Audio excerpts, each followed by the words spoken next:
Olá, gente, eu sou a Laís, sejam bem-vindos ao meu canal. Se você gosta dos temas que eu posto por aqui, já peço que se inscreva, ative o sininho para receber as notificações e, claro, curta, comenta, compartilha, para ajudar o meu canal a crescer e mais pessoas terem acesso aos conteúdos de valor que eu posto por aqui.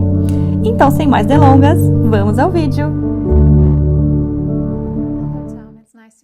Olá, Tom, é muito bom entrevistar você novamente. Hoje vamos falar sobre como você veio a escrever a trilogia My Big Toe e as qualificações que o levaram a escrever. É sabido há 100 anos atrás que a consciência é realidade fundamental. É lógico, em minha opinião, que alguém como você teria de vir e unificar a realidade e a mecânica quântica em uma visão ampla. Essa é a identidade que você deu a My Big Toe. Simples, porém mais profunda que E igual a mc ao quadrado.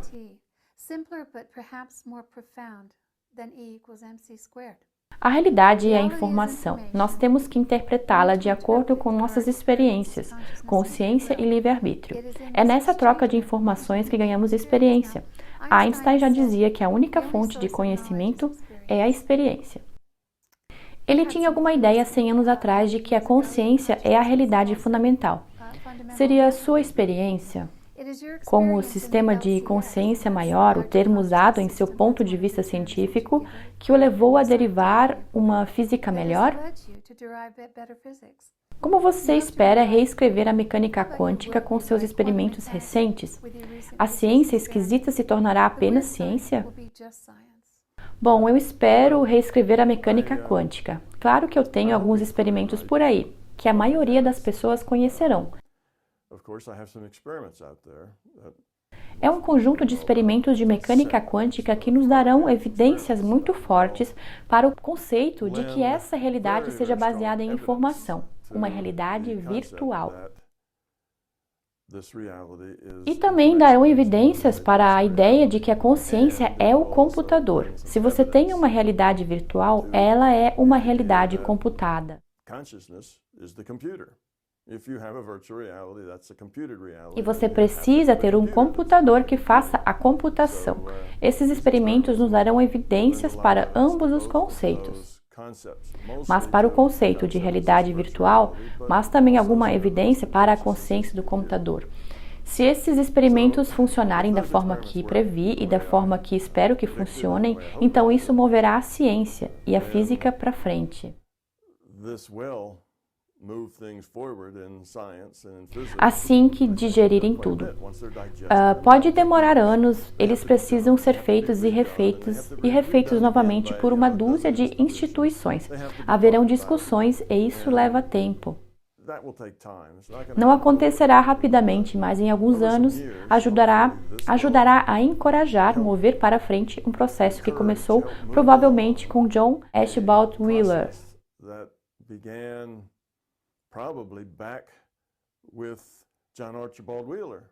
Que na primeira parte de sua carreira entendia tudo como partículas, no meio de sua carreira entendia como campos e na última parte de sua carreira considerava tudo como informação.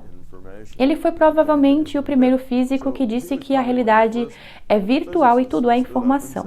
E é claro, Edward Fredkin veio algum tempo depois com uma ideia similar. Edward Fredkin came along, sometime after that, with the similar idea that de que essa é uma realidade computada, mas eles foram apenas o começo. Vamos voltar à data em que Wheeler chegou a essa conclusão.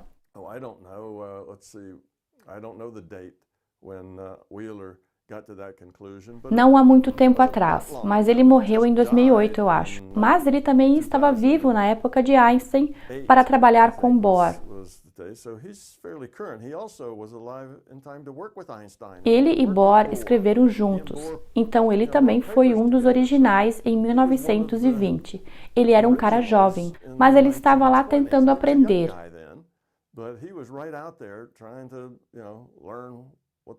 E eu não sei se já vimos um físico do calibre de Wheeler desde então. Sim, Einstein e outros foram brilhantes nas coisas que fizeram.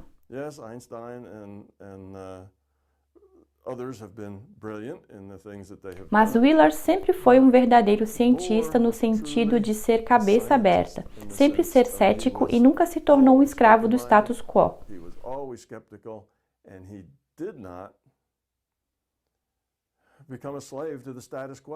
O que outros acreditavam não era importante para ele. As coisas teriam de fazer sentido para ele e por isso mudou de partículas para campos, para informação, porque ele estava onde a evidência estivesse. Ele não ficava lá porque era a ideia de todo o restante. Nesse sentido, ele foi provavelmente um dos melhores cientistas que vimos em um século. Não que outros não tenham sido brilhantes.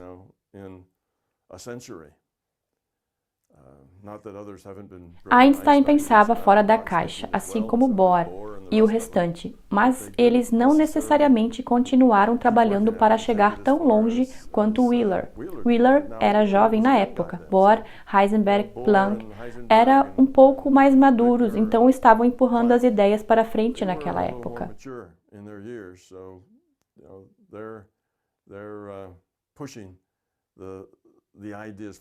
Mas não puderam fazer o que Wheeler fez, pois ele teve 20 ou 30 anos a mais de carreira para trabalhar suas ideias, até que mais tarde ele veio com essa ideia de informação como a coisa central. Mas Wheeler foi apenas o começo, intelectualmente falando, do que ele chamou de isso vindo do bit. É claro que tivemos outros antes dele. Podemos nomear Buda como um dos originais por dizer que essa realidade é uma ilusão. Mas ele não era um cientista e não era a ciência que ele estava falando. Era uma coisa poética. Foi uma coisa que Buda experimentou e sabia ser um fato, mas um fato intuitivo, não um fato lógico. Isso o faz poético. Já fizemos uma entrevista falando de Wheeler, onde você explicou sobre os dois físicos da Austrália. Performaram os pensamentos de Wheeler em experimentos.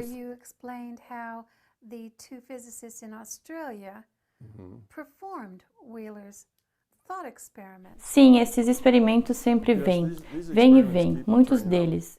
Eu li sobre um recentemente. Não consigo lhe dizer quem o fez ou onde foi feito. Mas alguns físicos fizeram um tipo de experimento da dupla fenda e eles estavam arando novos terrenos, algo que nunca havia sido feito antes. E a conclusão do trabalho foi de que demonstraram que a luz não é uma partícula e nem onda.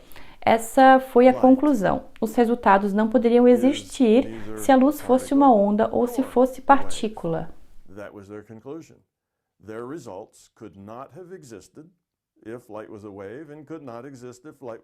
Eles disseram, é alguma outra coisa. Bravo, pessoal, é claro que é alguma outra coisa. É informação. Informação não é partícula, não é onda, mas não descobriram o que é. Apenas fizeram um experimento que os mostraram que a luz não é. Experimentos vêm mês após mês. Por isso, mais e mais pessoas estão considerando a ideia de uma realidade virtual seriamente na ciência, porque as evidências estão se empilhando. Não é uma partícula, não é uma onda, não é às vezes uma partícula e às vezes uma onda, é algo diferente. Einstein e Bohr perceberam que a consciência era fundamental. Sim, frequentemente cito em meus workshops e vídeos o que Einstein disse. Eu entendo que a consciência seja fundamental para o nosso entendimento, mas eu não tenho ideia de como formular isso em ciência. Eu não estou citando, estou parafraseando, mas é basicamente o que ele disse.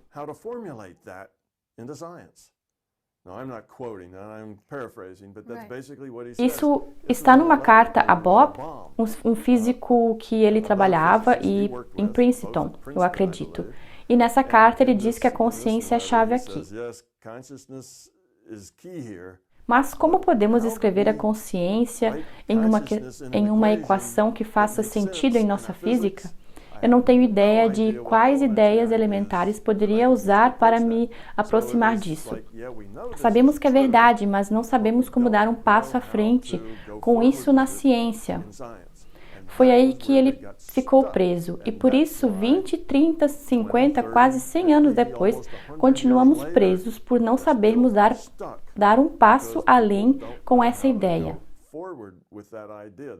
de que a consciência seja fundamental. Mas como trabalhar isso na ciência? É óbvio que a resposta seja que essa é uma realidade virtual. Como os experimentos estão dizendo, e sim, informação é o principal. Como a experiência da fenda dupla está nos dizendo por quase 100 anos, e sim, a consciência é o computador que está computando tudo isso, tudo se conecta. E uma vez que você tenha essa visão mais ampla, todo o restante se desdobra. E é aí que essa ideia de uma nova mecânica quântica se desdobra. Pois uma vez que você tem essa visão, não terá de calcular a resposta para um problema de mecânica quântica. Você pode derivá-lo logicamente. Não é apenas um problema matemático. Até o momento, a mecânica quântica é um calha a boca e calcule. Não me pergunte o porquê. Não é nada lógico. Está além da lógica. Apenas calcule a resposta.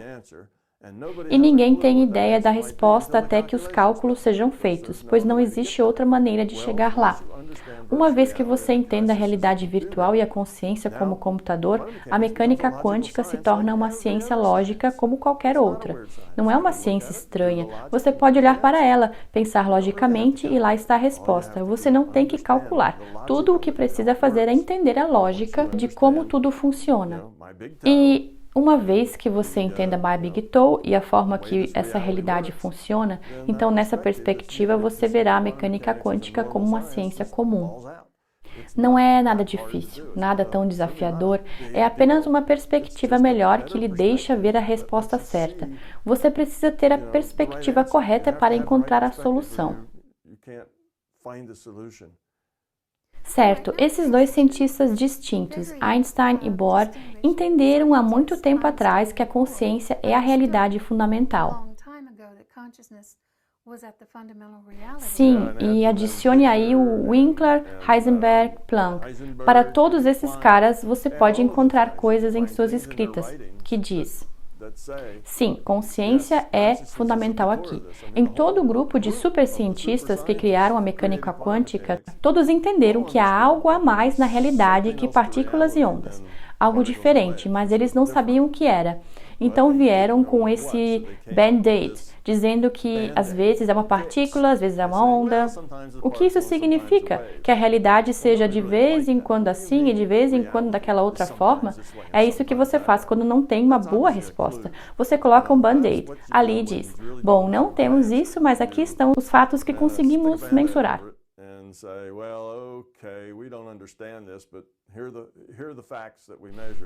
Às vezes agem dessa forma e às vezes agem daquela forma e não temos ideia da razão disso acontecer. Eles tinham perspectiva errada. Só uma perspectiva materialista chega a essa conclusão e eles eram todos materialistas. Eles sabiam que estavam errados, mas não sabiam como resolver o problema. Esse é o ponto-chave para toda essa entrevista. Eles não souberam como resolver o problema. Agora que a consciência está começando a ser aceita como a realidade fundamental, como sua teoria propõe quando começou a escrevê-la em 1998. É muito importante para os físicos e cientistas que entendam um pouco mais sobre quem é você, porque você pode derivar nossa física através da consciência. Você frequentemente nos fala sobre o seu início nas pesquisas sobre consciência em 1970 com Robert Monroe. E muito pouco sobre sua infância. Eu penso que em algumas décadas ou séculos sempre vem alguém com qualificações únicas para chacoalhar um pouco o status quo. E nós precisamos disso de vez em quando.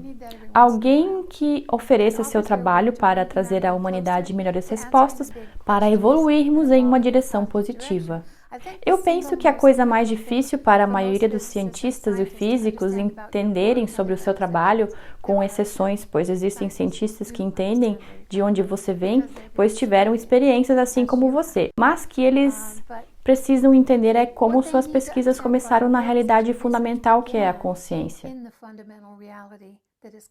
Então, secundariamente, você derivou e respondeu as perguntas que são chamadas de os grandes problemas da física e não haviam sido respondidas anteriormente. Sua qualidade de consciência foi ganha através de várias experiências de vida, pacotes de experiências. Você sempre soube que tinha uma missão de ajudar a humanidade numa melhor compreensão da realidade e num caminho de mais amor e paz? Não, nem sempre. Mas deixe-me voltar um pouco e comentar o que você falou antes. Você está certa. O que eu pude fazer que a maioria dos cientistas não puderam foi que eu tive repetidas e conscientes experiências no sistema de consciência maior. O sistema de consciência maior é não físico para nós.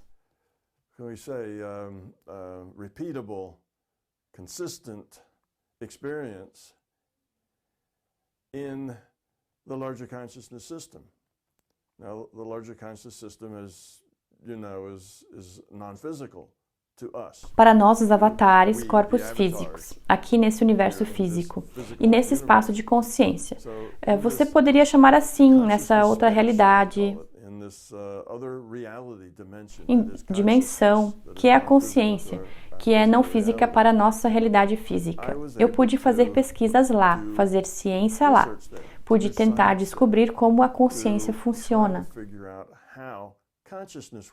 Eu não estava tentando descobrir como a física funciona, eu estava tentando entender como a consciência funciona e fazer um modelo de consciência que fosse científico, que tivesse crédito, que respondesse a todas as questões e que explicasse todas as experiências. Essa habilidade foi a grande diferença. E se eu tivesse apenas no físico e não pudesse ter uma visão interna, assim como uma visão externa,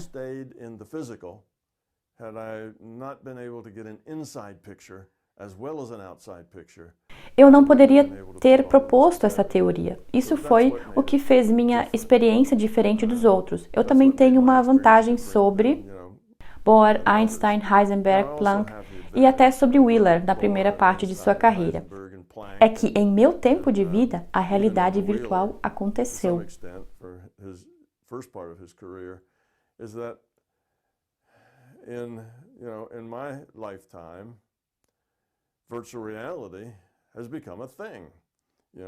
Começou com jogos simples, com Space Invaders Pong e esses tipos de jogos. Eles eram realidades virtuais muito simples, com seus pequenos conjuntos de regras. Depois se tornaram jogos mais interessantes, realidades com mais detalhes, crianças, mas também adultos jogam esses jogos de realidade virtual.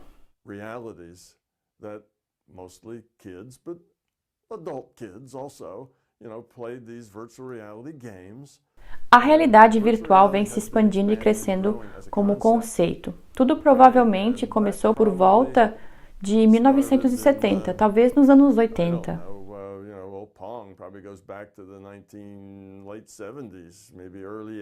Space Invaders surgiu por volta de 80. Wheeler estava vivo ainda, mas eram conceitos novos e não sabíamos onde podiam chegar.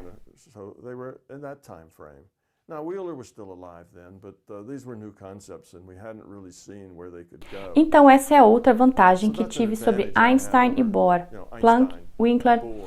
Esse grupo não tinha esse conceito.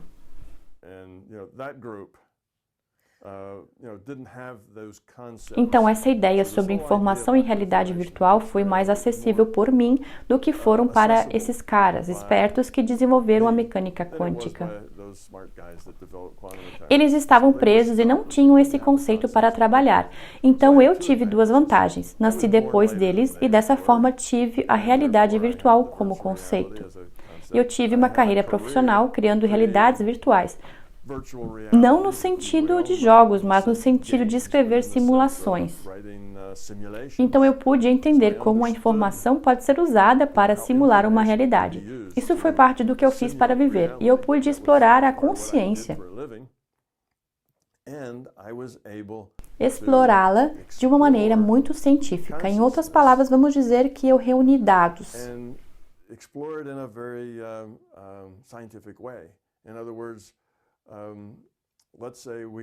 Você pode reunir dados sobre futuros prováveis, sobre o passado, sobre o presente. Quando você reúne dados sobre o presente, isso é chamado de visão remota. Você está vendo algo acontecendo agora, e muitas dessas coisas você pode checar. Você pode fazer visão remota de um certo lugar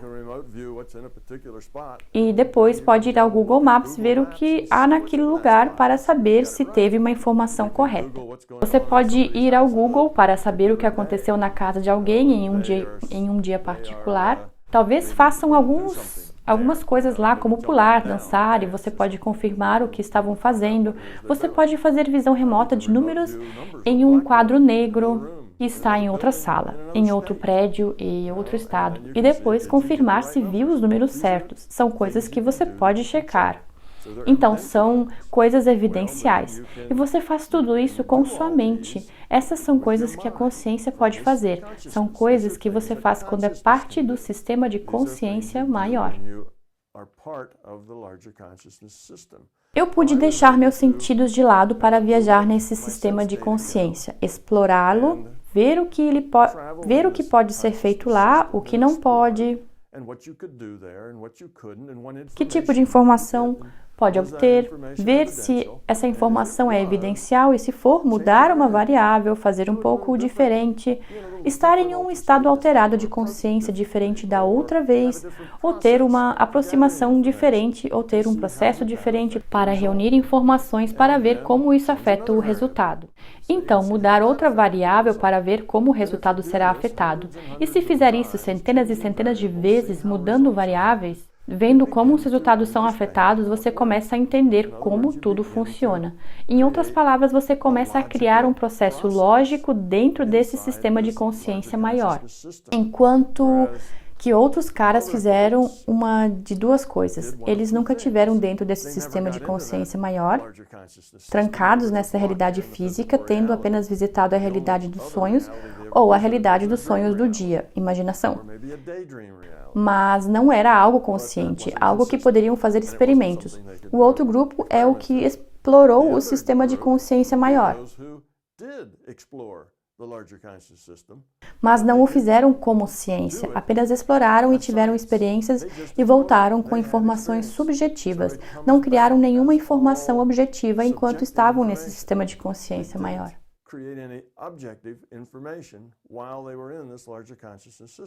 Eles voltaram com muitas histórias. Bob Monroe é um deles que explorou e voltou com muitas histórias. E ele era um explorador muito bom e reportava exatamente suas experiências, mas eram experiências dele, todas subjetivas. Eram suas interpretações das informações que recebiam enquanto estava lá. E suas interpretações eram baseadas em seus próprios conhecimentos. Suas limitações, seus medos, suas crenças, tudo isso é parte de suas próprias interpretações subjetivas. Então temos esses dois grupos. Os trancados no físico e os que exploraram o não físico, exploraram a consciência. Outros chamam consciência como não física, porque você pode olhar para quaisquer dos meus vídeos onde eu falo sobre o subjetivo e verá que a consciência deve ser não física para esse frame de realidade quando você olha para isso como uma realidade virtual. Eu não entrei nesse assunto aqui. Einstein disse que você não pode resolver um problema a partir do subconjunto em que o problema existe. Essa é a exata verdade. Então você não resolverá esses problemas de um ponto de vista físico. Você não verá a melhor mecânica quântica, que não é esquisita, mas uma ciência lógica a partir de um ponto de vista material. Não é aí que a resposta está. Não é uma partícula. Não é uma onda. É informação. Informação não é material. É apenas informação quando você a interpreta. E os uns são materiais. Palavras em um livro são materiais, mas não é necessário uma consciência para pegar esses dados e transformá-los em informação. Dados podem ser materiais, dados podem ser transmitidos, dados podem ser movidos, mas apenas uma consciência pode interpretar os dados e encontrar informação. Informação não é física. De qualquer forma, nós temos aquele grupo explorando o não físico, explorando consciência, o sistema maior de consciência, e temos aqueles presos aqui. Nenhum dos dois tem o necessário para fazer uma física melhor. Você deve poder fazer pesquisas objetivas nesse sistema de consciência maior.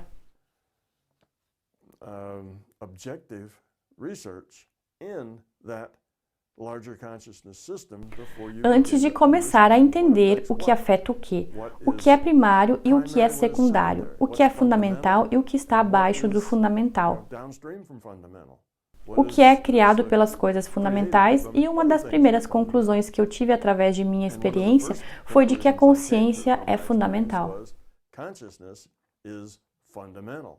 A realidade física não é. Foi uma conclusão óbvia da minha pesquisa. As pessoas presas no físico não poderiam chegar a essa conclusão.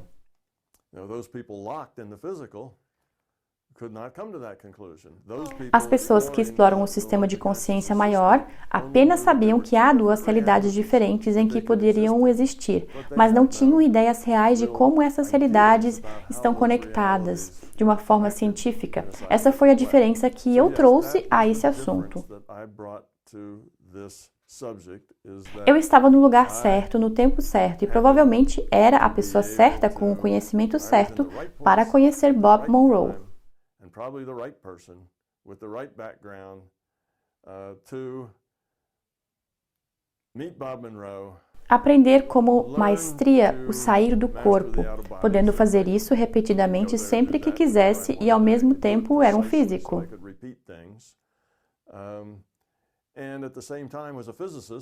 Podendo colocar todos esses conceitos juntos de maneira científica. E quando achei que havia entendido isso, o que eu achei que tinha entendido não era física.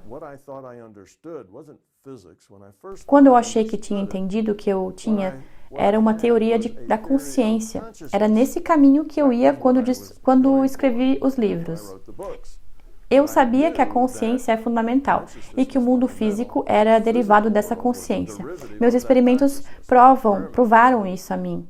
Com esse entendimento, eu tive um ponto de vista diferente e meus livros foram escritos como uma teoria da consciência.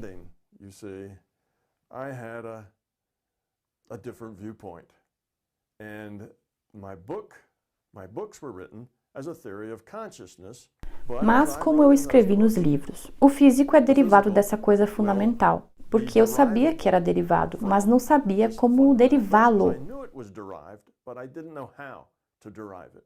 Até que 2 anos após a publicação dos livros, Ted Fowlers, que cuida do fórum para mim, me disse algumas coisas que jogaram minha mente. Foi o catalisador que eu precisava.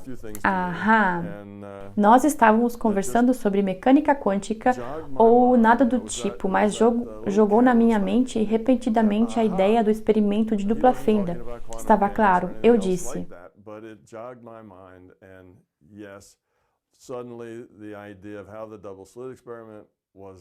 Oh, é assim que funciona. Agora vamos ver se eu posso entender outros mistérios. Então eu comecei a pensar sobre a relatividade, que é a próxima grande ciência. Relatividade e mecânica quântica são as duas grandes ciências da física. Elas derivam quase todo o restante. E pensando sobre relatividade, em alguns dias eu tive outro. É claro, toda realidade virtual tem uma velocidade limite. Toda virtualização computada é dinâmica e as coisas mudam. Então temos um elemento ΔT e há também ΔX, ou se preferir um elemento ΔV. Porque você tem coisas acontecendo em espaço tridimensional, então isso define o ΔT e o ΔV, ΔV, ΔX ou Δdistância. E quão pequenos eles são, definem a resolução da simulação. Simples assim, se precisa de uma simulação fina e sem espaço.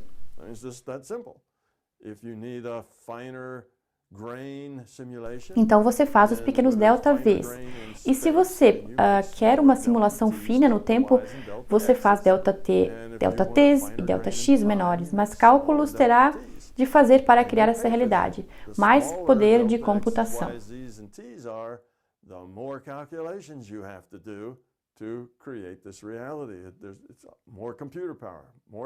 Porque você está calculando muito mais pontos, uma resolução muito mais fina, o limite de velocidade é definido por mover-se um pixel de espaço para cada pixel de tempo. Você pode mover uma unidade ΔX para cada unidade ΔT. O limite de velocidade é ΔX sobre ΔT. Esse é o máximo, porque essa é a resolução da simulação. Toda simulação, como o World of Warcraft ou o jogo The Sims, ambos têm velocidades limites baseadas em sua resolução. Teoricamente, você pode mover 10 ΔX para um ΔT, mas isso seria um teletransporte, e isso não seria uma simulação consciente e coerente.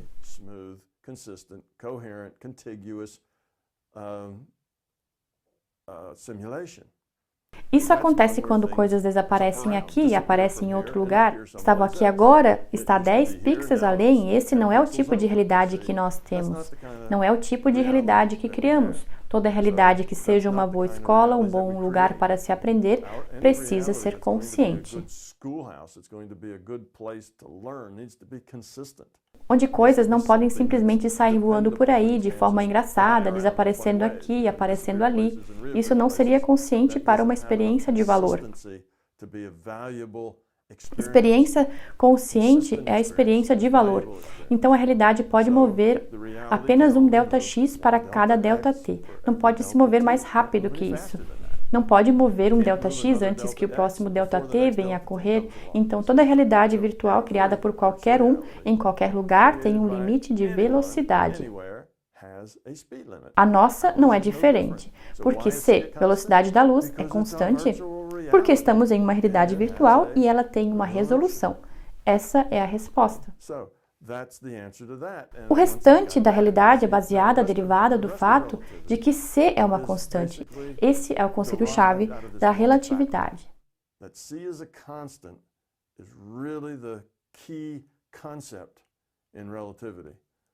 Todo o restante da relatividade parte daí, com um pouco de álgebra. Então Einstein quis inserir a gravidade a isso, e a C, sendo uma constante, continuou sendo o principal guia. Então Einstein veio como uma descrição geométrica da gravidade, como oposto da descrição antiga em que o efeito gravitacional era proporcional ao produto de duas massas se atraindo dividido pela distância em seus centros ao quadrado. Esse era o modelo antigo da gravitação. Com o modelo geométrico que ele criou, ele pôde vir com ideias novas que o habilitaram a computar o efeito de C, ser uma constante na gravidade e em outras coisas. Era um modelo melhor, mais profundo, não limitado como o modelo antigo da gravidade. C sendo uma constante caiu como uma luva.